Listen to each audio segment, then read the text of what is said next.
Fala aí, eu sou o Pablo do Responde Aí e hoje vamos bater um papo sobre problemas estaticamente indeterminados, beleza?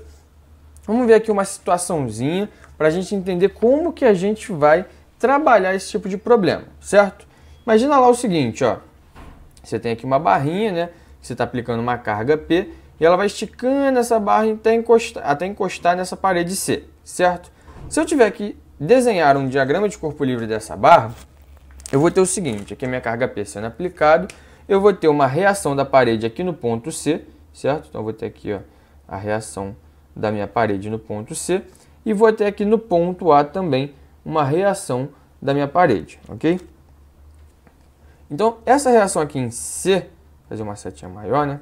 Aqui no ponto C e aqui no ponto A, eu vou chamar de RC e de RA, ok? Se eu fizer o equilíbrio de forças, ou seja, se eu fizer somatório de forças em X igual a zero, eu vou encontrar que o RA mais o RC menos o P tem que ser igual a zero. Logo, eu vou achar que o RA mais o RC tem que ser igual a P, que é exatamente aí o valor do meu carregamento, ok? Só que olha o seguinte, qual é o problema desse exercício? Eu tenho duas incógnitas, RA e RC, ok? E uma equação, RA mais RC igual a P. Qual o problema de eu ter duas incógnitas e uma equação? O problema é que eu passo a ter um problema né, estaticamente indeterminado. Não vou conseguir resolver ele tendo uma equação só. Então vou ter que achar uma outra solução, ok? Isso é a nossa situação. Sempre que eu tiver esse tipo de situação, como é que eu vou solucionar ela, certo? Vamos relembrar então como que eu cheguei nesse ponto e aí a gente parte para a solução. Então, ó, a gente vai ter duas formas de resolver, né? A primeira é por análise de forças. Como é que funciona essa análise de forças? Como a gente viu, o diagrama de corpo livre, depois a gente montou uma equação e descobriu que era um problema estaticamente indeterminado, e aí a gente se perguntou o que a gente fazia.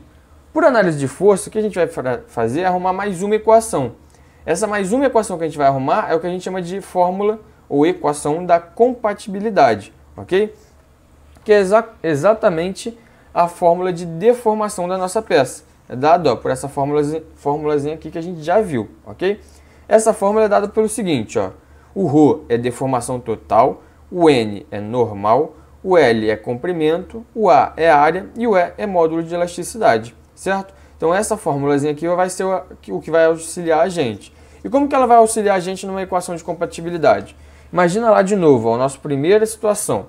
Eu vou ter uma deformação total que eu vou conseguir a partir do momento que eu apliquei uma carga P na minha peça, certo? Então eu vou poder dizer o seguinte, ó, a deformação do trecho AB mais a deformação do trecho BC tem que ser igual à deformação total que a minha peça vai sofrer até ela encostar na outra parede, certo? Só que a gente já sabe que deformação é dado por NAB vezes LAB sobre EA e NBC vezes LBC sobre EA, que é exatamente o uso da minha fórmula de deformação para compatibilizar o que a gente chamou de equação da compatibilidade, certo? Tendo esses caras aqui, como é que eu vou trabalhar eles, né? O que eu vou fazer com eles agora? Pensa no seguinte, cálculo do normal, que era o cara que ficou faltando, né? A gente tem o L, a gente tem o A, tem o E e tem o A, e ficou faltando o nosso normal. Para calcular o normal, ó, você vê que a gente sempre corta a nossa peça e a gente sempre vai fazer o normal saindo da nossa peça. No caso aqui, ó, esse é o nosso NAB, certo?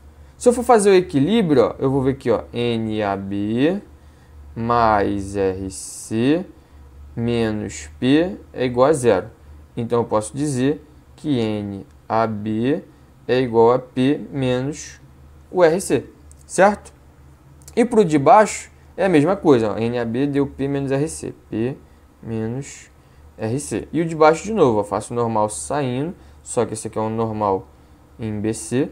Então eu posso fazer que o NBC mais o RC tem que ser igual a zero. Então eu posso dizer que meu NBC é igual a menos o RC, certo? Então, ó, tem o NAB e tem o NBC. E o NBC a gente calculou que é o menos RC, certo? Beleza. Tendo esses caras aí e lembrando na nossa equação de compatibilidade, você lembra qual é a equação de compatibilidade? Ó, é essa daqui, certo? E a gente viu que os normais eram dados por esse cara aqui. Se eu sei que essa é a deformação, que essas são as deformações e essas são as equações, eu posso então calcular, ó, que deformação total é igual a NAB vezes LAB dividido por EA, mais NBC vezes LBC sobre EA. Então, ó, se eu substituir os normais que eu calculei, P menos RC e o RC, que a gente calculou aqui em cima, né? P menos RC e o RC, eu chego nessa equação. Continuando ela, eu vou isolar o RC e vou calcular a minha deformação total a partir desse RC.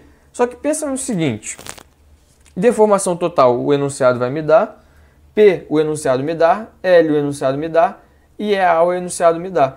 Ou seja, vai ficar faltando só esse RC aqui. Lembrando que aqui virou L porque eu fiz LAB mais LBC, que é o comprimento total L, né? E aí vai faltar só o RC, ó. Consegui mais uma equação que me auxilia no cálculo do RC, que era o que eu precisava para poder terminar, para poder resolver, né, o meu problema que era estaticamente indeterminado. Ok? Beleza. Essa foi a primeira solução. A segunda solução é por força redundante. O que significa essa força redundante? Eu vou fingir que não tem a segunda parede, ó. Não tinham duas paredes? Eu vou fingir o seguinte, existe a deformação causada pela carga P, que eu chamei aqui, ó, de deformação P, que é igual a NAB vezes LAB sobre A, que ela está deformando aqui o trecho AB, ó, já que não tem normal no trecho BC. E o que seria a minha parede, eu vou falar, ó, é uma força contrária que eu estou aplicando, que o intuito dela é acabar com a força causada pela carga P. Então eu chamei aqui de RC, que seria a minha reação de uma parede que eu não tenho, ok?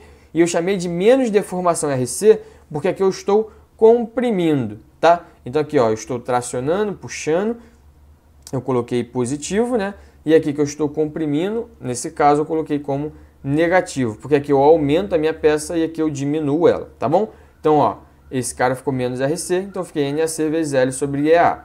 O que é importante ressaltar disso aqui? Se eu usar menos a deformação RC, quando eu for calcular os normais, eles obrigatoriamente vão ter que ser positivo, porque eu já estou colocando o sinal aqui. Se você não quiser ter esse problema de sinal, você coloca aqui positivo e usa o sinal dos normais que aparecerem lá, tá? Então sempre vamos ter que tomar esse cuidado, beleza? Fazendo isso, a gente vai ter o seguinte, ó, a minha deformação total vai ser o que a carga P causou menos o que a parede está tentando impedir. Então a deformação total vai usar de novo as minhas fórmulas de compatibilidade. NAB, LAB, EA, menos NAC vezes L sobre EA, certo? Que veio exatamente aqui, ó, da minha formulazinha de deformação total igual a deformação devido à minha carga P menos a deformação devido à minha parede, tá bom? Então olha só, como a gente vai calcular o normal? Primeiro, cortei no trecho AB, então NAB deu igual a P, positivo. Depois, o NBC não tinha, então foi zero. Se tivesse, a gente calcularia. E o NAC, olha só, por que eu coloquei o NAC para dentro? Se a gente colocou ele, sempre coloca ele para fora. Porque como eu falei, o normal sempre tem que ser positivo. Então, se você colocar o sinal lá na fórmula, aqui você tem que fazer ser positivo. Se você não quiser se preocupar com isso, você coloca lá na fórmula positivo e coloca sempre saindo aqui da peça para colocar os sinais, tá? Então, fica a critério do que você vai achar mais fácil ser usado, beleza? E aí, ó, a gente vai calcular que deformação total vai ser igual a P vezes LAB sobre EA menos o RC vezes L sobre EA. Desses caras, quem eu tenho? Tenho deformação total, tenho P vezes LAB sobre EA e tenho menos RC vezes L dividido por... quer dizer, tenho L sobre EA. O RC é o único cara que vai ficar me faltando, que é exatamente a fórmula que a gente calculou lá no outro passo. Se você voltar um pouquinho o vídeo, lá quando a gente calculou deformação total, tudo em função do RC, você vai ver que a fórmula que apareceu lá é exatamente essa fórmula aqui. Eu particularmente acho esse esquema da força redundante mais simples, que a gente consegue fazer o cálculo mais rápido. Mas aquele esquema lá da equação, mas ele tem esse problema dos sinais, né? Lá no caso do método das forças, que a gente usou, né, a gente fica mais tranquilo porque a gente sempre vai saber que o sinal vai ser dado pela direção das setinhas. Beleza? E aí, esse vídeo te ajudou? Responde aí!